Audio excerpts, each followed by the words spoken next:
So here we are, back on Clarkey Farms.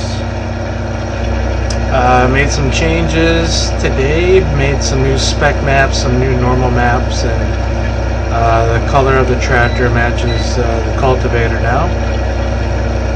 Biggest issue were the spec maps. I make my spec maps a little bit differently than how Giants does theirs. So theirs has a lot more gloss to it, whereas mine are more not as glossy. I have more of a matte finish to it, even with the cube map. So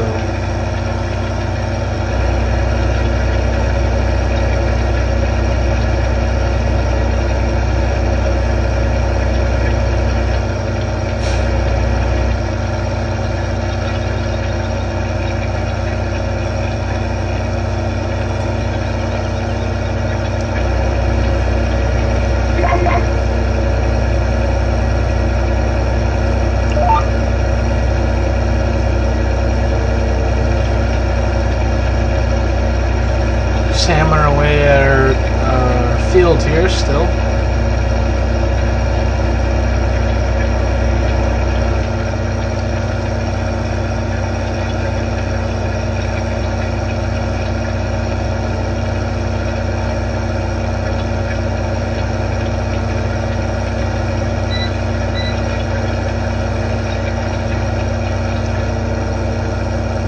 Lift up our cultivator as we go over these ditches.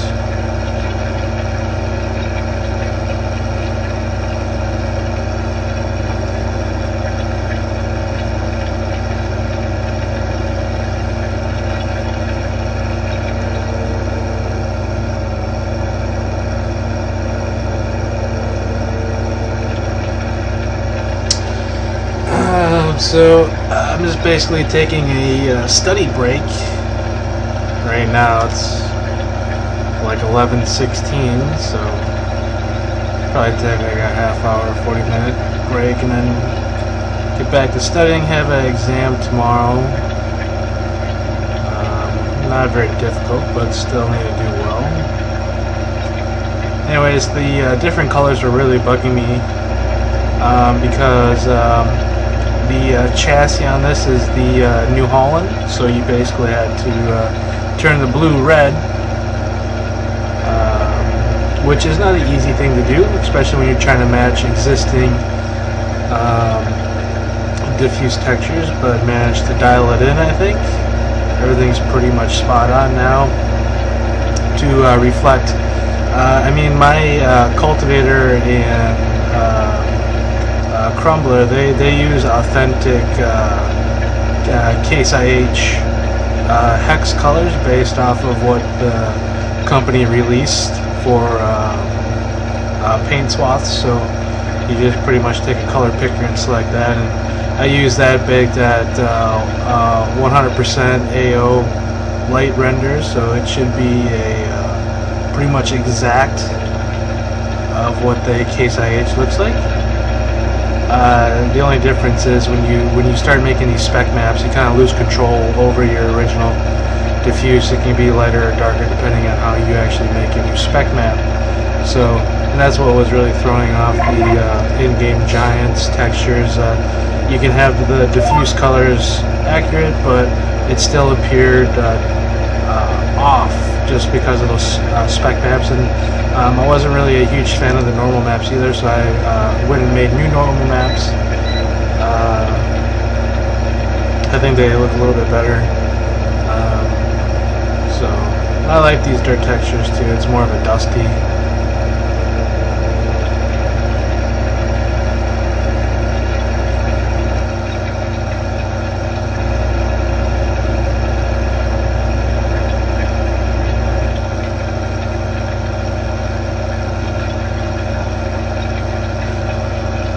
So I actually, like, anyone that knows me knows that I like my tracks, but I mean, this thing looks pretty amazing as is. The road tracks, they're pretty sweet, but I honestly, I love big, fat floating tires on these articulating tractors. That or like an ATI track system. I don't know. I just feel like it feels more. It's more of a tractor with those big floating tires. Even the row crops. I think the row crops on these smaller, with the smaller hoods. I think those look pretty great as well. I don't know. It's just that the road track design doesn't really appeal to me as much as the other kind of options. I'm sure they perform better in the field, but just from pure like aesthetics and looks. Also, I can't believe Giants released the KSI 620 without the new Tier 4 exhaust. You would have figured they would have at least got that right, unless that's not like required in Europe, which I don't know why it wouldn't be. I feel like the US would be the last one with a new EPA regulation on exhaust. I shouldn't say last. I mean, I'm sure China would be the absolute dead last. But I think Europe's a little bit ahead of us when it comes to environmental regulations.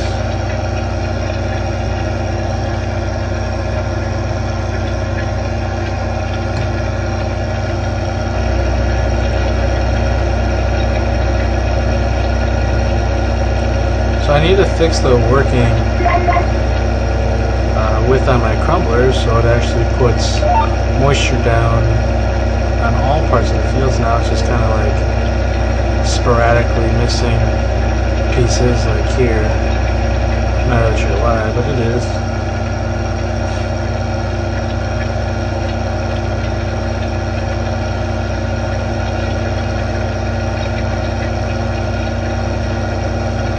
Nice quiet cab.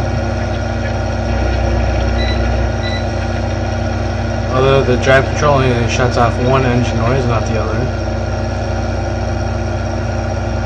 I was looking at the LUA files to see if I can fix it, and it actually wouldn't be a difficult fix to shut off. It has engine run 1 and engine run 2, so it's only referencing the 1.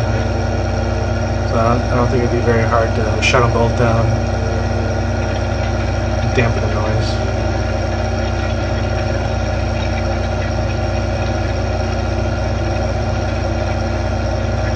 So we're going up this grade at 7.8, 7.9. Got a little flat part here.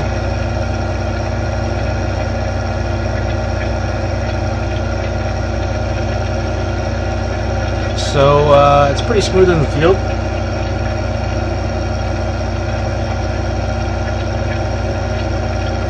Cab suspension it's not working as hard.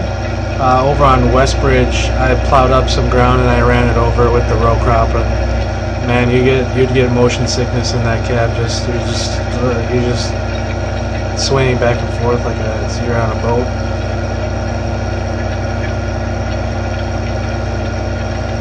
And that was running over, plowed ground with the same cultivator, so for seedbed prep.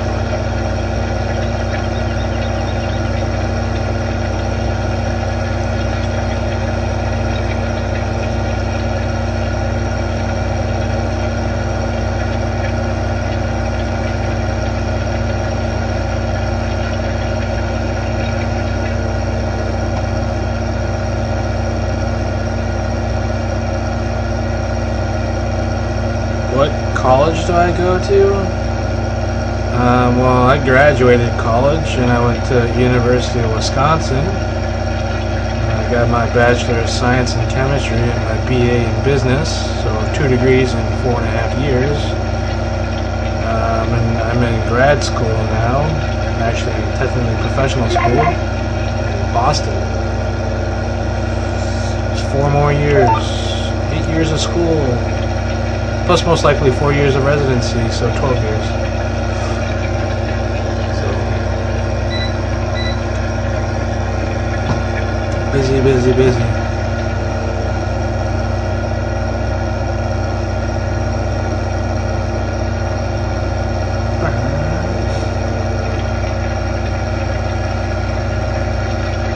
converted the Wilson grain trailers myself.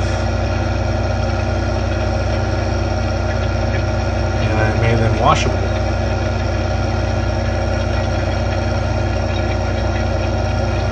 I feel like this indoor cab is a little bit further back than it should be. It should be scooched up a bit.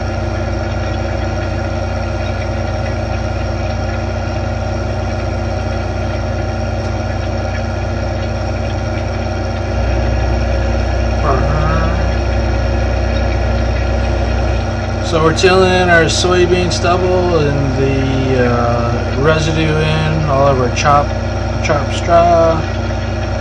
We put down some NPK with our Patriot sprayer prior.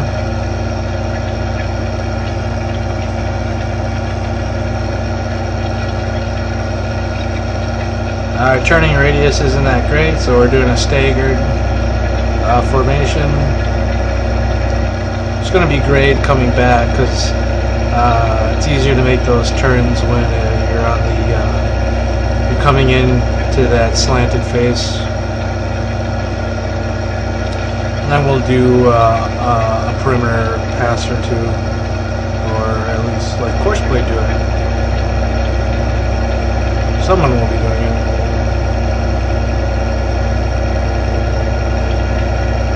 Plow up all these weeds here as well.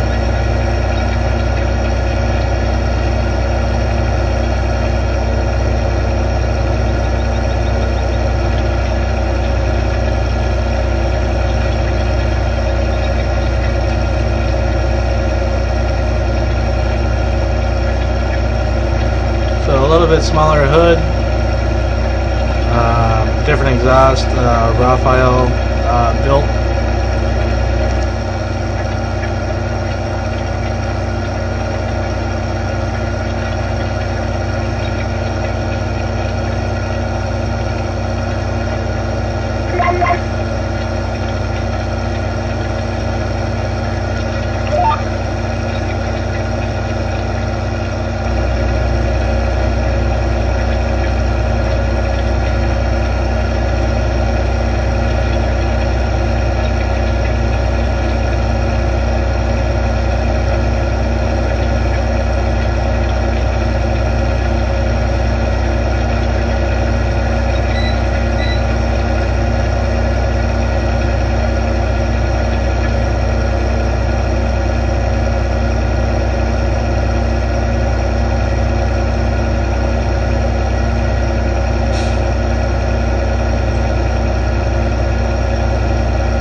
So I was looking at converting a Lexion combine.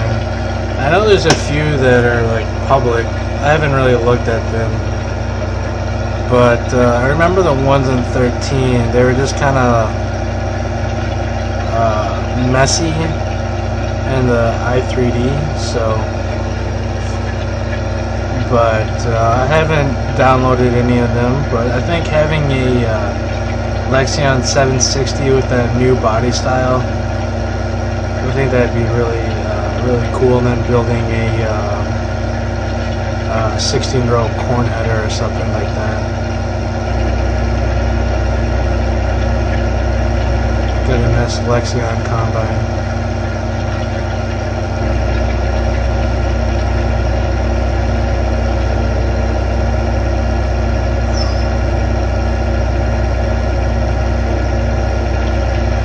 I was also looking at images to make a new hood for my Cat Challenger, my MT875,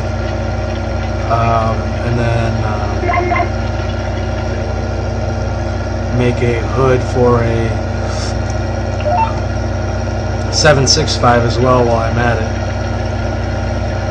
So, just because, I mean, the entire tractor is pretty much the exact same. It's just they kind of redid the looks of the hood a little bit. So, it'll give me a chance to redo some of that modeling.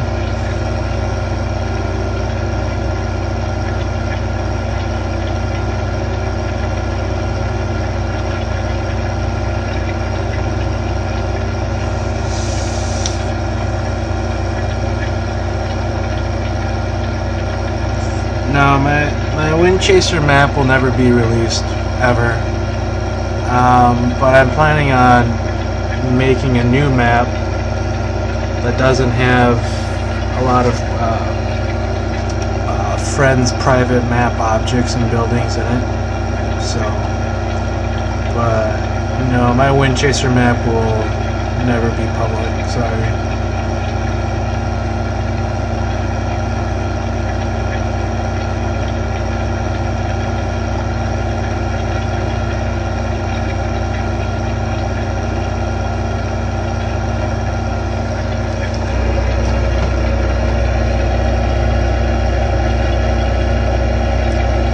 I just realized there's something floating in the sky over there. A floating object. It's a UFO. It's a bird. It's a plane. I don't know what it is. Can you see it? Floating randomly in the sky.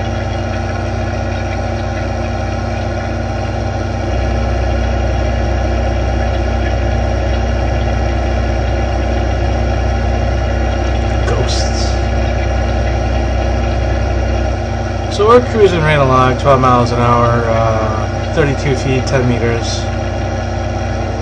And it's still taking us a fair amount of time to get through half this field. Way faster than the Ecolo Ripper. We pulled that Ecolo at 9 miles an hour with a working width of like 6 meters or something.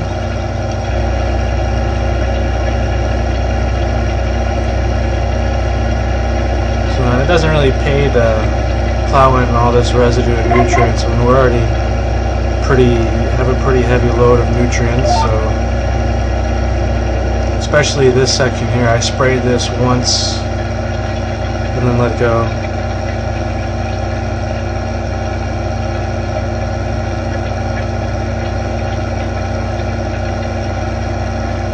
Now, okay, like people need to drop this. My very early, like the first month FS15 was released, I started working on my map.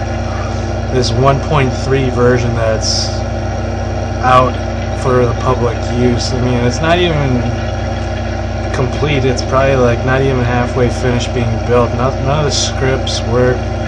Everything's still from 13, so no, the version I have now is completely finished and it's amazing, and it will never be released.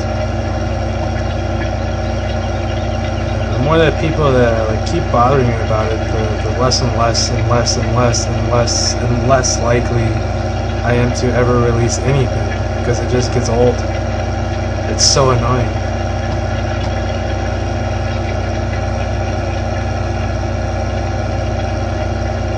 That's how you get yourself banned.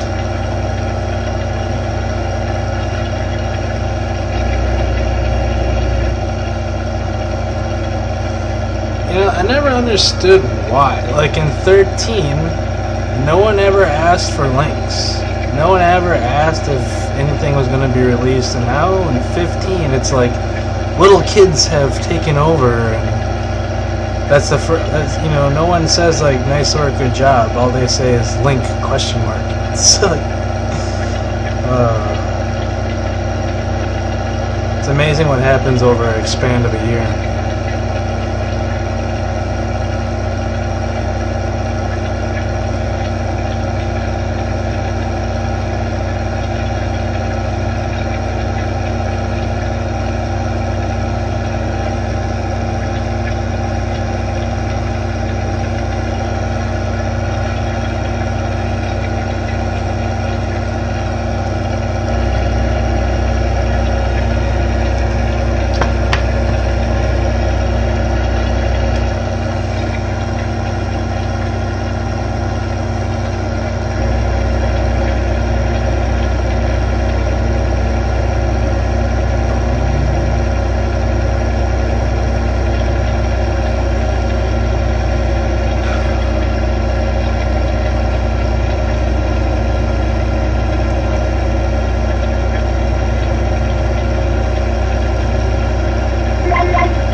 So I dropped the price multiplier and what it takes to rent equipment to basically the ratio the original author was using was the original price divided by 20, as in if you were to rent it for 20 days you might as well buy it because you would have paid for it in renting. So I dropped that down to like no, it was one every in 20 days or something, or in 10 days. It was 10 days.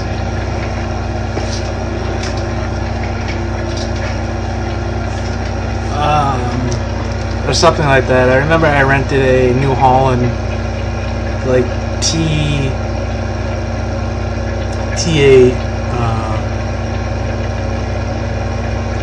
420 or whatever it was. It was like 40,000 or something, or maybe it was 20,000 a day.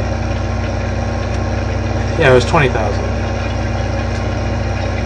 So I just increased that ratio or made it a smaller number. So I think it's one every 80 days or something like that. Anyways, but like this was like like 5,000 to rent or something for the day, with a cost of 300 and 20,000 to buy it, or something right around there. So it's definitely more cost effective to rent it. And then of course if you were to hire it out for the day, like do everything with course play, I dropped that down to a base rate of 250 an hour. Previous in-game rate was like 1,500, which is kind of unrealistic. So I dropped that price. So it's a little bit more realistic to farm and make some money, because I have the yields. For example, the in-game yield of like corn was like 700 bushel an acre, and the in-game for wheat is like 300 bushel an acre. So I'm using values of 250 or 270 for corn, 70 for soybean, like 100 for wheat, and 90 for barley and stuff like that. Spec that I think it is around 28 ton an acre for beets. So just using calculated values that I see that the Wisconsin, Minnesota agriculture, the values they release as state averages. So I use those in the in-game, and I also use the in-game prices for like $20 bushel beans and $4.50 bushel corn. So it's a little bit harder to. You actually have to farm the land and pay attention to your nutrients in your soil, so you get good yields, or at least greatest yield potential.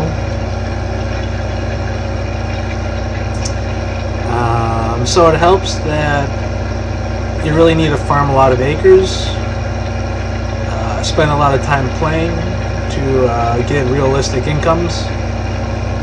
Basically, instead of a 12-month year, it's a 30-day year I use for my growth rates.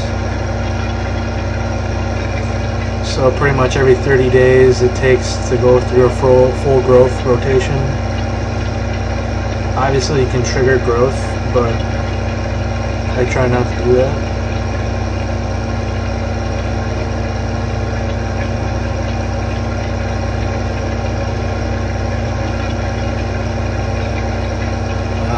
But there's a lot of other maps that if you just want to be, like truckload after truckload after truckload,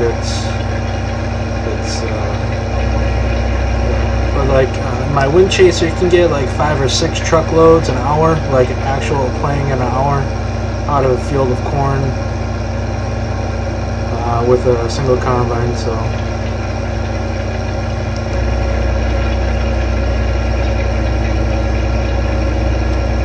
it's not like you have to drive very far with the trucks, but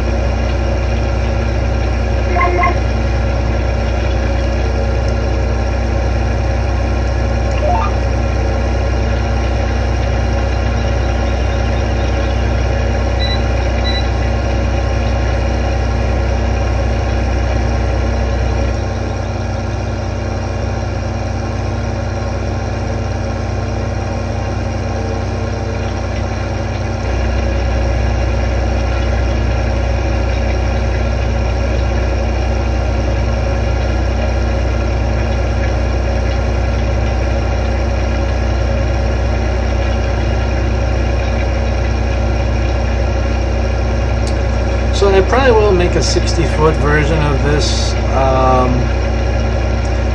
and there'll be a different accessory on the back here. I'm going to have to redo that. But the frame itself, I think it's a little bit wider on these wings. It also has mounting brackets, different arrangement for mounting brackets and additional folding wings. So I'm not sure if the actual center piece is wider as well. I'll have to actually look at the specifications, because a 1-fold and a 2-fold are very, a 3-fold and a 5-fold are similar, but still very different with the modeling that needs to take place.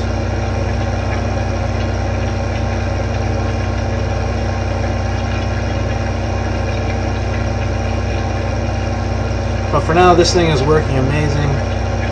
Can cover a lot of acres.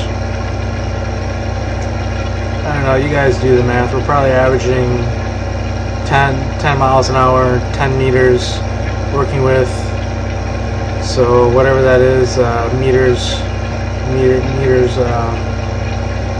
per hour. I guess you'd have to convert miles per hour to kilometers, or meters to feet, so you can get a conversion of acres per hour. Do a little dimensional analysis, get your figure.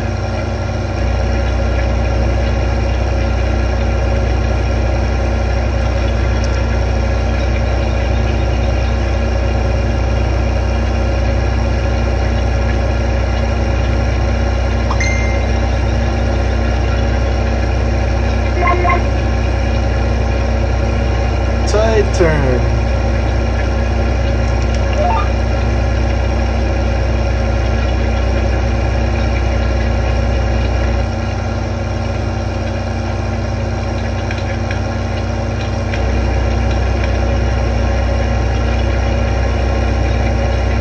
So I'm pretty happy with how the new spec maps came out. It just makes the whole machine a lot sharper looking.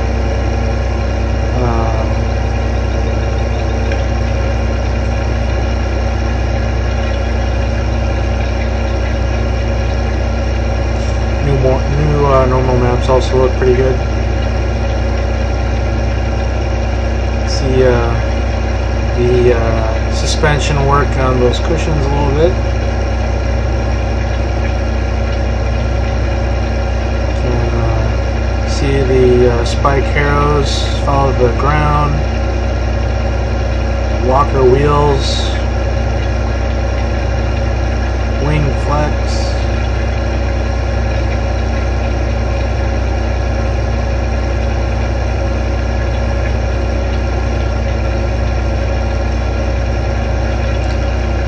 See the front hitch allows movement, keeps those front support wheels on the ground at all times.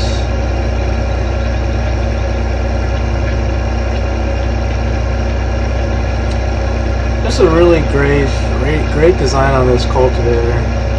I wasn't a huge fan of that rear hitch design, but I mean, all things considered, there's not that much weight on that hitch, but still, regardless, it's designed as a Class 1 lever, which is kind of like an engineering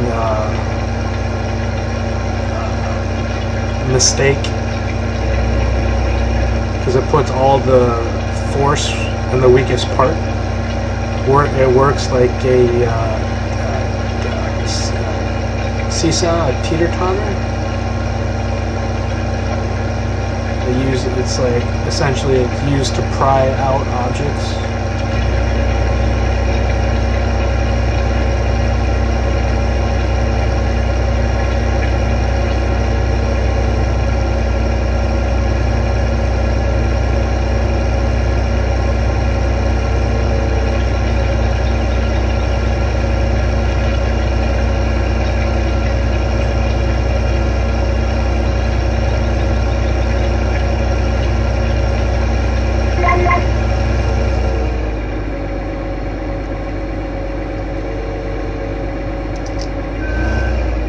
That's why my wheels were up.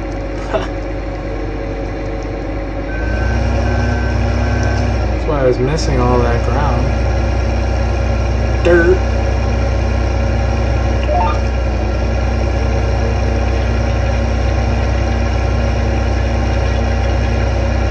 Cool.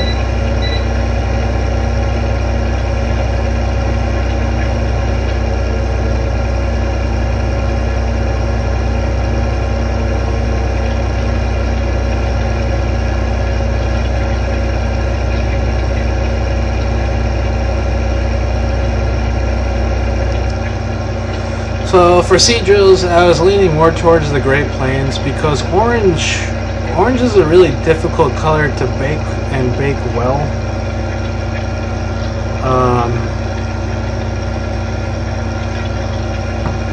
Where the Great Plains green is really easy to get the right hex color on, so it's like really easy to get an accurate AO burn on that. Plus, I think the green and black will go pretty well with that dark green and dark black will go good with pretty much any kind of tractor that's pulling it. There's also that Crustbuster, which is the gray and black, which obviously being not colors but shades will go good with anything. But I don't know, I think Great Plains might be the way to go. They're essentially the same thing, they look the same. You know, it's a big square that you put seed in and then your drill. And, you know, you just have simple drill wheels and packer wheels and opening wheels. I don't know. They both look high quality, you know, heavy duty. Nothing really looks to be cheaply made or designed on it, so.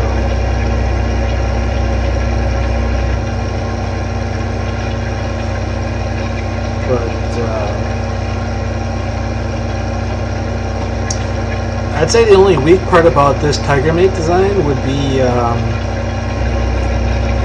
the front wheels, these side wheels, just how they're mounted. I feel like that can be improved upon. And then you know, the only thing, you know, this frame is essentially a big square with no horizontal retention, so I imagine this frame twisting a lot, doing a lot of twisting, because when you don't reinforce at a horizontal angulation, things tend to twist. But there is a slight horizontal retention based on those two slanted beams, so it probably won't do that twisting as much. I don't know, I've never ran these, but I can only imagine based on how it's designed that there is a little bit of a flit, like a twist in that frame.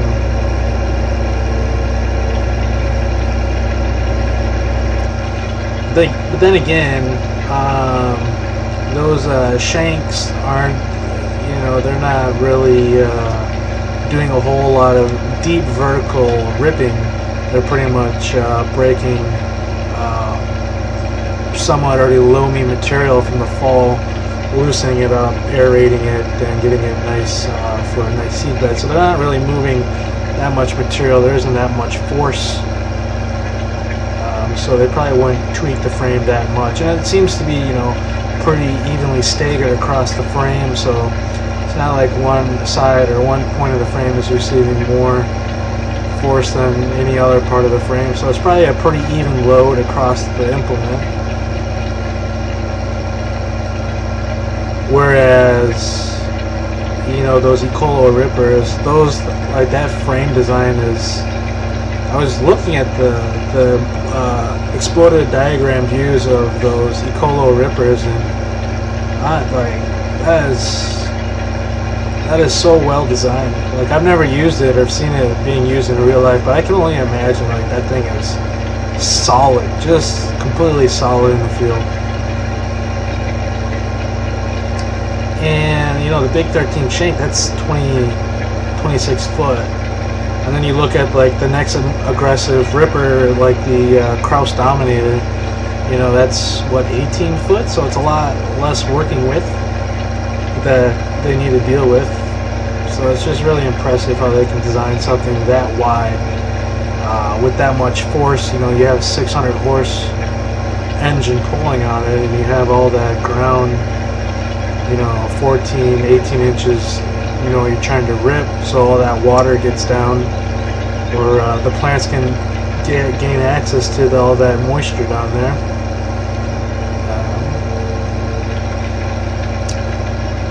Just looking at the design of that, it's just really impressive engineering. Compared to that 2720, the 2720 isn't nearly as rugged in design compared to that Ecolo.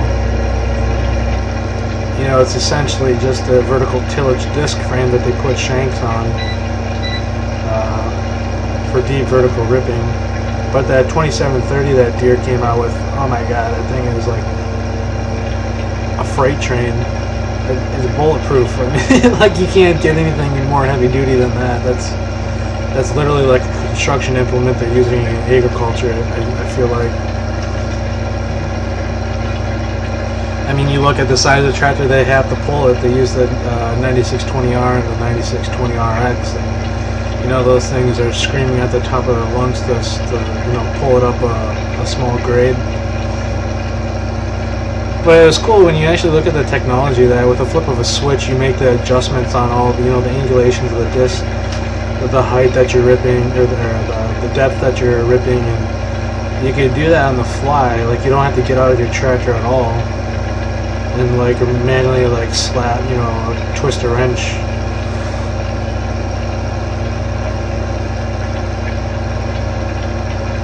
You know, depending on if you're ripping like on the upslope of the hill, on top of the hill, or like the bottom of the hill. You know, try to leave as much material on top as you can.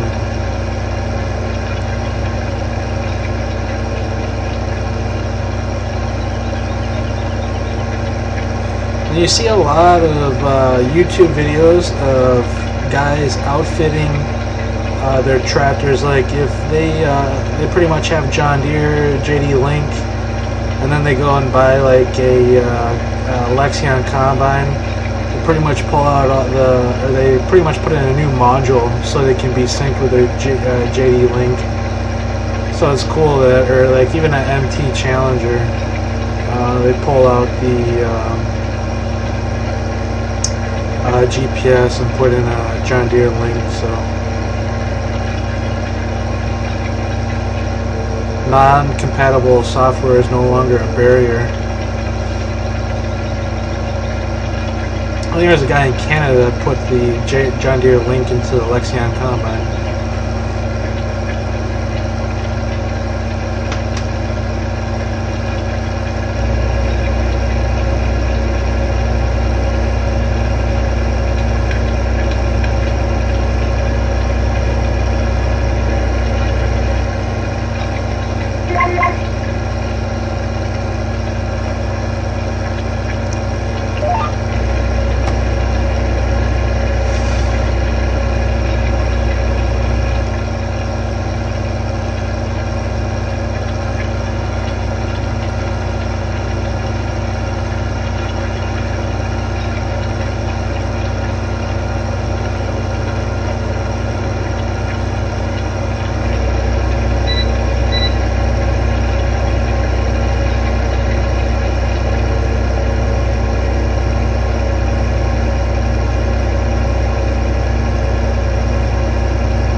I think I'll finish this pass and bring it back to the shop and wash it off, so we can keep ripping with, cultivating with a clean combine and implement package.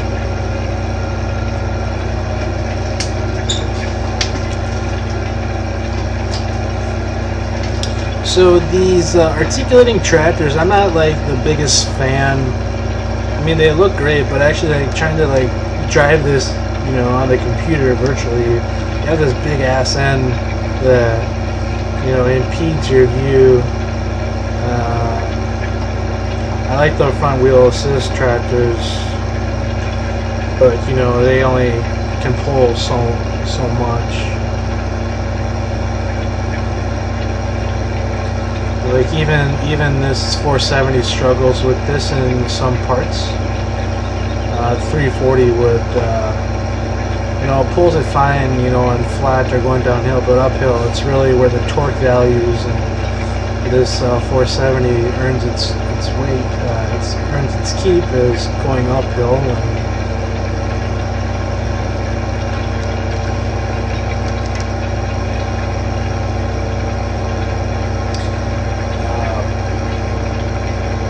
That 340 would be good with like a turbo till or something.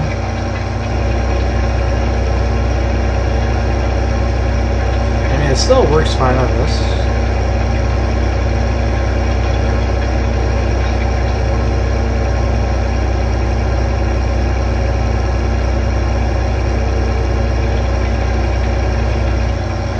So,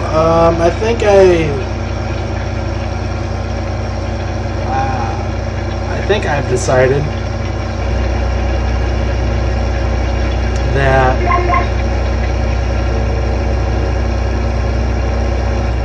I was going to go with the Nourichman version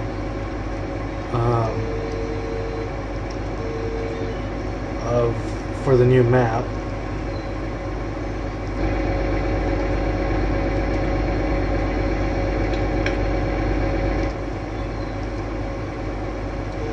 So we'll fold this one up.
Get in here and make sure the hood's all nice and clean and radiated. I don't know how far back I'll be able to go.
nice and clean.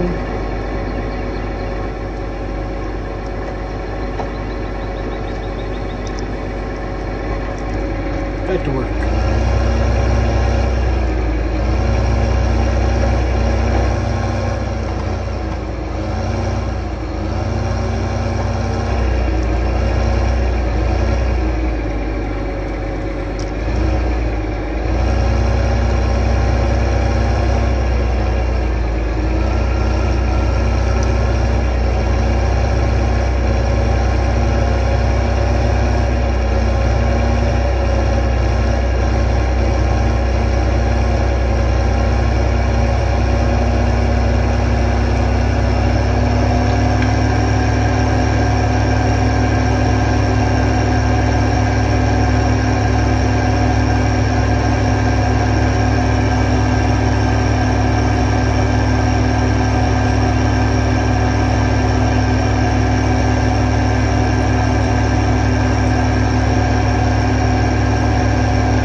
Business, and it looks so nice, all washed up.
Scale that crumbler down and stretch the wings out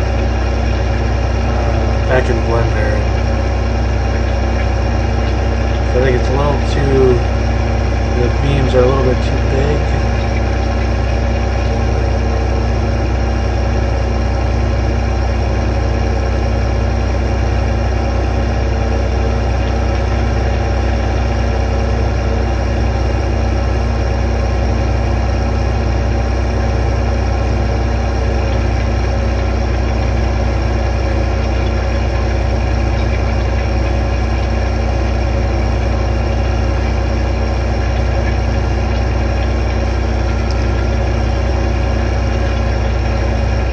Oh man, you can really see that hitch.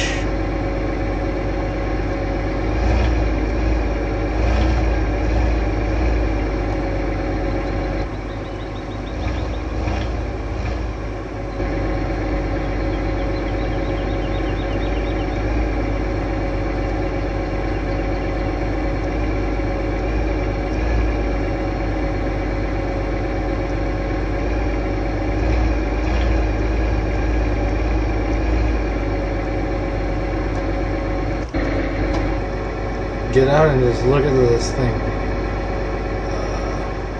We have a They're spiked arrows, some are forward, some are back, some are up, some are down. So our spiked arrows are doing their job.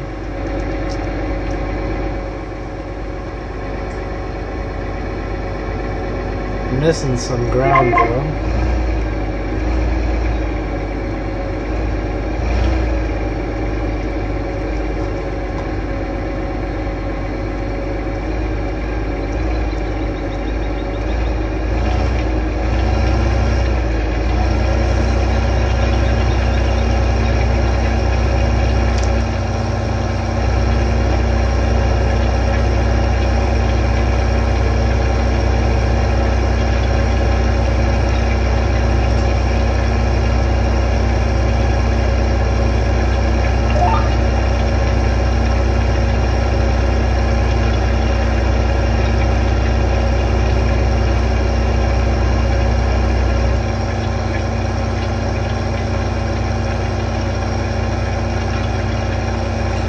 This isn't even that big of an implement, so massive hiccup in terrain right there.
Anyways, getting pretty tired, so I'll probably head to bed soon. So thanks for watching.